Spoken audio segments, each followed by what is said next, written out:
दोस्तों, स्कूल की घंटी बजी, बाकी बच्चे शोर मचाते हुए बाहर भागे, पर एक बच्चा अपनी कॉपी को बंद करते हुए चुपचाप वहीं पर रह गया। दोस्तों, वहीं पर बैठा रह गया। उसकी आंखों में नींद थी, हाथों में पेंसिल थी, और दोस्तों उसके दिल में एक डर था। डर किस बात का? होमवर्क पूरा नहीं हुआ, मैडम डांटेगी, पूरी क्लास के सामने खड़ा कर देगी। दोस्तों, तुमसे कुछ नहीं होगा कह देगी, सबके सामने मेरे को शर्मिंदा करेगी। वो बच्चा सोच रहा है, वो बच्चा रोया नहीं है, क्योंकि उसे रोने की भी फुर्सत नहीं थी। वो अंदरूनी अंदर सोच विचार कर रहा था। पर बोलेगी घर जाओ, ट्यूशन जाओ, होमवर्क करो, फिर अगली परीक्षा की तैयारी करो। दोस्तों, और इस सब के बीच कहीं उसका बचपन धीरे धीरे दम तो नहीं तोड़ रहा। दोस्तों, बिल्कुल दम तोड़ रहा था। समझ रहे हो? 95% क्यों नहीं आए? दोस्तों, उनका रिजल्ट आया, रिपोर्ट कार्ड आया। माँ बोली 95% क्यों नहीं आए? पापा बोले शर्म नहीं आती तुम्हें? वो शर्मा जी का बेटा 98 लाया है। किसी ने उसको ये नहीं पूछा कि तू खुश है, तुझे क्या अच्छा लगता है, तू ठीक तो है ना? उस दिन पहली बार उस बच्चे ने सोचा शायद मैं अच्छा नहीं हूं। और जब कोई बच्चा खुद को कम समझने लगे दोस्तों, तो समझ लीजिए वो डिप्रेशन के दरवाजे पर खड़ा है। होमवर्क या दोस्तों होम टॉर्चर। स्कूल से बच्चा 7 घंटे पढ़कर आया, ठीक है। फिर 3 घंटे ट्यूशन लिया उसने, फिर 2 घंटे उसका होमवर्क रहता है। 7 और 3 10, 10 और 2 12। ये पढ़ाई है, ठीक है। ये सजा है, ये पढ़ाई है, या फिर एक इसको सजा का नाम दे सकते हैं दोस्तों। जब रात के 11 बजे बच्चा कॉपी में झुका हुआ हो और आंखें खुद बंद हो रही हो, तो वो ज्ञान नहीं ले रहा दोस्तों, वो अपनी मासूमियत खो रहा है। कई टीचर समझते हैं डिसिप्लिन सख्ती से आता है, पर सख्ती और अपमान में फर्क होता है। डांटना आसान है दोस्तों, समझना मुश्किल है। समझ रहे हो? क्लास के सामने खड़ा बच्चा, दोस्तों तुम्हें शर्म नहीं आती? इतना भी नहीं आता? निकालो इसे बाहर। सर बोलते निकालो इसे बाहर। पूरी क्लास हंसती है और बच्चा सिर झुका लेता है। उसकी आंखें भीग जाती है दोस्तों, पर वो आंसू गिरने नहीं देता, क्योंकि उसे सिखाया गया है लड़के रोते नहीं है दोस्तों, या रोने से कुछ नहीं होता। पर दोस्तों वो अंदर ही अंदर उसका आत्मविश्वास, उसका सेल्फ कॉन्फिडेंस टूट चुका होता है। समझ रहे हो दोस्तों? जब बच्चा चुप हो जाए ना दोस्त, तो सबसे खतरनाक संकेत क्या पता है? जब बच्चा ज्यादा शरारती हो जाए।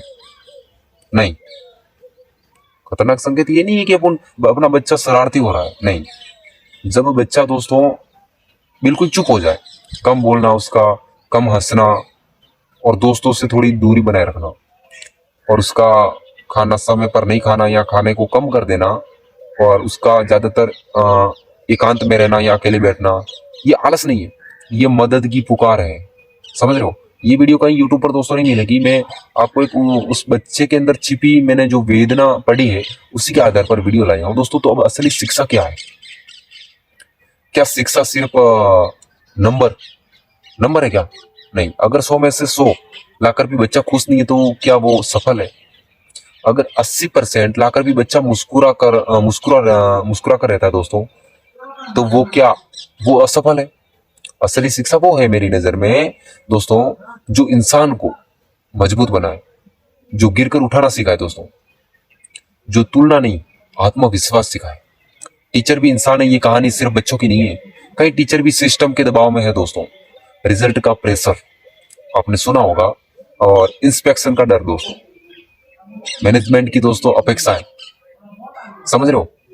पर याद रखिए दोस्तों, बच्चों के प्रति जो मैंने ये वीडियो बनाई है, आप भी अगर कोई अभिभावक देख रहे हो, या कोई बड़े बुजुर्ग देख रहे हो, या फिर कोई आप खुद स्वयं देख रहे हो, तो ध्यान रखिए, याद रखिए दोस्तों, एक टीचर सिर्फ सिलेबस नहीं पढ़ाता, वो किसी का भविष्य पढ़ता है, वो किसी का भविष्य गढ़ता है दोस्तों। एक शब्द से बच्चा उठ सकता है, और एक शब्द से हमेशा के लिए टूट सकता है। माता पिता की दोस्तों इसमें भूमिका ये रहती है कि माँ बाप कहते हैं हम तुम्हारे भले के लिए कह रहे हैं, पर भला कभी डर से नहीं होता। बच्चे को सुनिए, उसके मन को पढ़ने की आप कोशिश कीजिए। बच्चे को सुनिए आप, उसकी बात पूरी होने दीजिए, उससे गले लगाइए।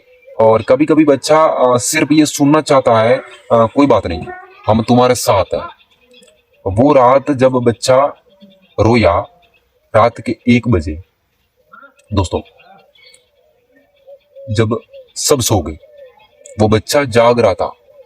अपन जो भी अभिभावक है दोस्तों, रात को नींद कर रहे हैं, बच्चे पढ़ रहे हैं, लेकिन अपने को ये ध्यान नहीं रहता। उसकी किताब खोल ली है पर दिमाग खाली है।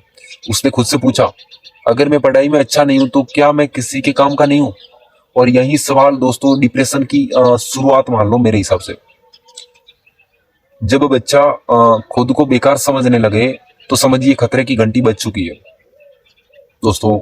इसी के बीच में उम्मीद की किरण एक अपने को क्या जवाब देती है कि एक दिन स्कूल में नई मैडम आई दोस्तों। उन्होंने कहा, मैं कहानी के रूप में आपको समझा रहा हूं, उन्होंने कहा कि गलती करना गलत नहीं है, कोशिश न करना गलत है। समझ रहे हो? उन्होंने बच्चे से पूछा दोस्तों, उन्होंने बच्चे से पूछा तुम्हें क्या अच्छा लगता है? उसने बच्चे ने धैर्यपूर्वक धीरे से जवाब दिया उनको, ड्राइंग। ड्राइंग बनाना मेरे को पसंद है, बच्चे ने बोला। मैडम मुस्कुराई, तो बनाओ, जितना बनाना है। उस दिन पहली बार वो बच्चा हंसा, उसके चेहरे पर मुस्कान देखने को मिली, क्योंकि किसी ने उसी नंबर से नहीं, उसकी पहचान से देखा दोस्तों। बदलाव की शुरुआत इन मामलों के बीच में दोस्तों कैसे होती है? धीरे धीरे होती है, ठीक है। और ये मैंने बहुत सोच विचार के कंटेंट लाया है दोस्तों, अब ध्यान से इसको देखिए। टीचर ने दोस्तों डांट कम कर दी उसकी, माता पिता ने तुलना बंद कर दी। माता पिता ने किसी से तुलना नहीं की कि शर्मा जी का बेटा कितना ला रहा है, तूने लाया उसमें खुश है हम, लेकिन मेरा बेटा और मेहनत करना। आप ये सांत्वना दे सकते हो, ना कि उसको दोस्तों प्रताड़ित कर सकते हो। होमवर्क संतुलित हुआ, बच्चे को खेलने का समय मिला और बच्चा टूट रहा था, वो फिर से खेलने लगा। सुनो, समझो और दोस्तों संभालो। हर बच्चा टॉपर नहीं होगा, हर बच्चा खास है दोस्तों। हर बच्चा टॉपर नहीं हो सकता, पर हर बच्चा खास है। कोई डॉक्टर बनेगा, कोई आर्टिस्ट बनेगा, कोई किसान बनेगा, कोई लेखक बनेगा, पर सबसे पहले वो एक इंसान है। उसकी मासूमियत को मत खो दोस्तों। मासूमियत खोने के बाद भी इंसान एक बार डिप्रेशन में जाकर फिर वो उसको संभालना बहुत बड़ा मुश्किल हो जाता है दोस्तों। उससे मशीन मत बनाइए, वो एक इंसान है। नंबर से ज्यादा जरूरी है उसकी मुस्कान, उसकी हैप्पीनेस। रैंक से ज्यादा जरूरी है उसका आत्मसम्मान, मैं तो ये समझता हूँ। होमवर्क से ज्यादा जरूरी है दोस्तों उसका मस्तिष्क स्वास्थ्य, मानसिक स्वास्थ्य दोस्तों। अगर आपका बच्चा चुप है तो समझिए वो कमजोर नहीं है, वो वीकनेस नहीं है दोस्तों, उसके अंदर वीकनेस नहीं है। वो बस सुने जाने का इंतजार कर रहा है अंकों की दौड़ में। कहीं हम अपने बच्चों को दोस्तों, अपने बच्चों को तो खो नहीं रहे, कहीं हम अपने बच्चों को तो नहीं खो रहे?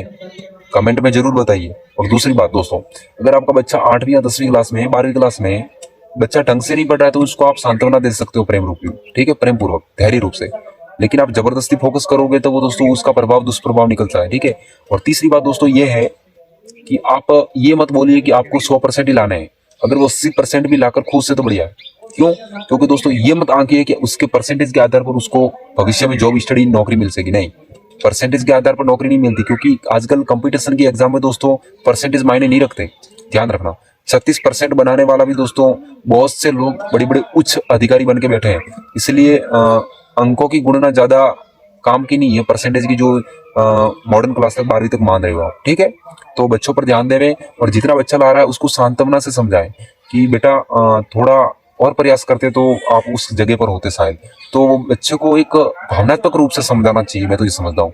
बाकी आप उस हिसाब से टॉर्चर कर रहे हो। बच्चा स्कूल से आकर खुद टीचर की डिप्रेशन में रहकर शाम को ट्यूशन करता है, घर पे पढ़ाई करता है, फिर आपकी तो वो एक मेंटल एबिलिटी से दोस्तों वीक हो जाता है, मानसिक रूप से घायल हो जाता है। तो वो आप अभिभावक को तो थोड़ा ध्यान दें, ठीक है। वीडियो अच्छा लगा हो तो दोस्तों आपकी राय में कमेंट के माध्यम से जरूर सुनूंगा। वीडियो कैसा लगा?